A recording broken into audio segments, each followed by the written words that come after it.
detectives, and welcome to my video for February. I'm having a bit of a quiet month. I'm taking a little bit of a break, which means that I have had a lot of time to read some really great books.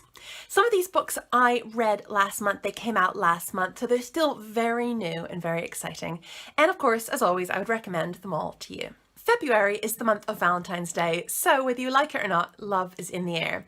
And that's why for my first pick, I've chosen a book that's all about struggling with a crush, getting feelings for someone and kind of hating how it makes you feel. And that book is Svetlana Chmakova's Crush. Now, I've talked about Svetlana's books before. Her book Brave was one of my favourite graphic novels of last year, and this is sort of the sequel to it. It's not really the sequel. You can read this if you've never read any of her books before, but they all take place at the same middle school, and you can see in each of the books some of the characters from the previous books in the background of some of the panels.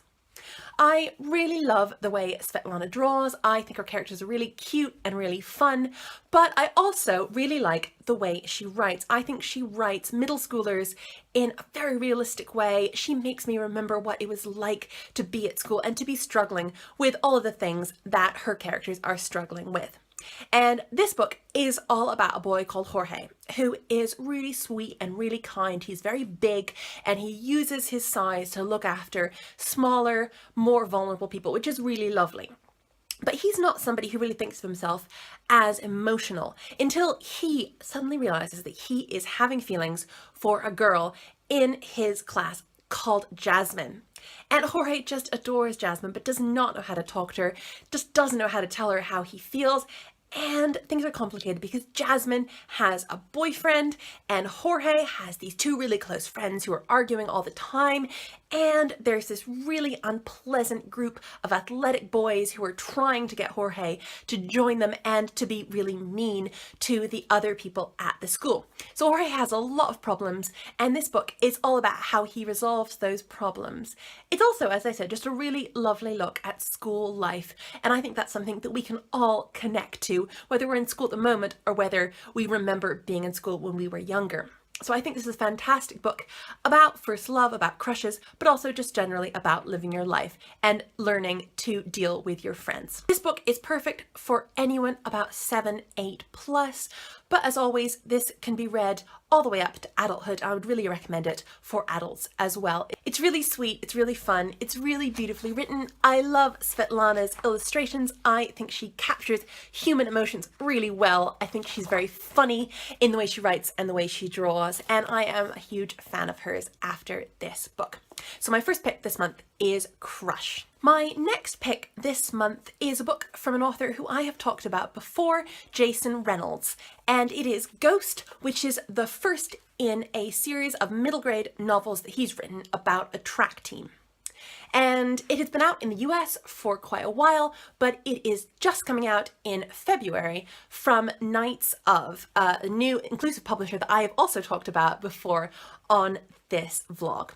So Ghost is the new Jason Reynolds in the UK and Ireland, and I think it is absolutely fantastic. I picked it up and I could not put it down. I read it in a single evening, and I think you will be just as engrossed as I am, whether or not you actually are that interested in athletics and in track, because I am not. I am not a good runner. I really hate the feeling of running. I really like swimming and other sports, but running is just not for me. And so I wasn't sure I was going to like this book, but Jason Reynolds writes so well, and Ghost, the main character, is such a sympathetic, interesting, nice person. Even though he's got troubles, even though he struggles, he's a really great person you can connect to. And so I realized it didn't matter that I didn't really care about running, because what I cared about was the characters that Jason's writing about and the plot of his story. Ghost, whose real name is Castle Cranshaw, has had an incredibly difficult life. When he was younger, his father assaulted himself and his mother. He attacked them with a gun, he tried to kill them, and they had to escape really fast by running away from the house, running for their lives. Obviously, that was incredibly traumatic for Ghost, even though he doesn't really want to deal with it, he doesn't want to think about it. But it has made him love running, and he uses running all the time to kind of get away from things that are scaring him and confusing him. And then one day, he turns up at the local track meet, and he is spotted by the coach of the track team. And the coach realizes that Ghost has an incredible talent that needs to be nurtured, and he realizes he wants to look after Ghost and teach him how to run properly. But of course, Ghost also has to learn how to not just run away from things that scare him, but confront them and deal with them. And this book is all about him becoming better at running, but also better at dealing with his life. As you can tell from that summary, it is a book that doesn't hold back. There are some really scary things in it, there are some really upsetting things in it, but I think it handles them wonderfully, and I think it's a really, really well-written book, which is what you'd expect from Jason Reynolds, who is also a poet. He writes YA books too. He is just phenomenally talented. I would say this book is for people who love running, people who don't care about running, people who love books that are funny, people who love books that have some really important issues at their heart, people who love books with a bit of peril and a bit of danger, as well as a really lovely, warm message. I think this is a great book, and I think you'll love it. The next book I've chosen is for about the same age group, and weirdly about the same colour scheme, and it is The Day That I Was Erased by Lisa Thompson. Now, I think I've spoken about both of Lisa's previous books on this vlog before, because she's an author who I think is absolutely fantastic. She wrote The Goldfish Boy and she wrote The Light Jar, and so this is her third novel. At the beginning of this book, Maxwell, the main character, is not a great person. He is really mean to his best friend, he acts out in school, he's really rude to his family, he kicks over his neighbor's lawn ornament. He is not perfect at all. And as the first chapters go on, Maxwell starts realizing more and more how unpleasant he's being and how much that's affecting the people around him. He starts thinking that everything he does is just turning to chaos. He thinks that he's responsible for all of the bad things that he sees in his life.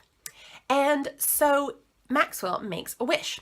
He wishes that he had never been born. He wishes that he could just erase himself from his life, because he's sure that all the people he knows and love would be so much happier without him.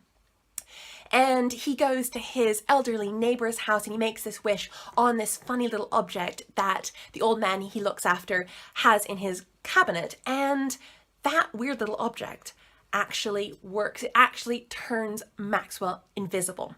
And so he wakes up the next morning and no one knows who he is.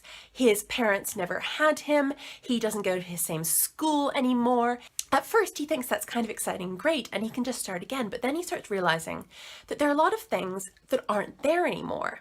He rescued a dog called Monster from the road, and he suddenly realizes that if he hadn't been there to rescue that dog, the dog would have died in a car crash. He realizes that if he wasn't there, his parents, instead of arguing less, would argue even more and have an even more unhappy life. He realizes his sister's life would be way worse without him to support her. And so Maxwell starts realizing that actually it is important that he exists, and he really wants to go back and live again and be seen by all the people around him. Now, if you've seen the movie It's a Wonderful Life, which is a great movie, by the way, you'll basically know the plot of this book. This is kind of It's a Wonderful Life with a kid at its heart.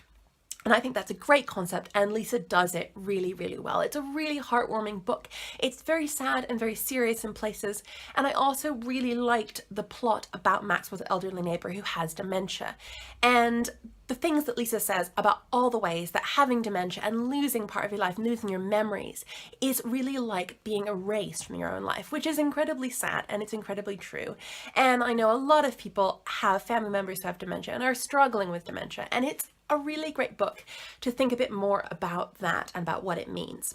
So this is a very sad book, it's a very emotional book, but it's also really well written, really interesting, and a really great fast-paced read, and I enjoyed it a lot.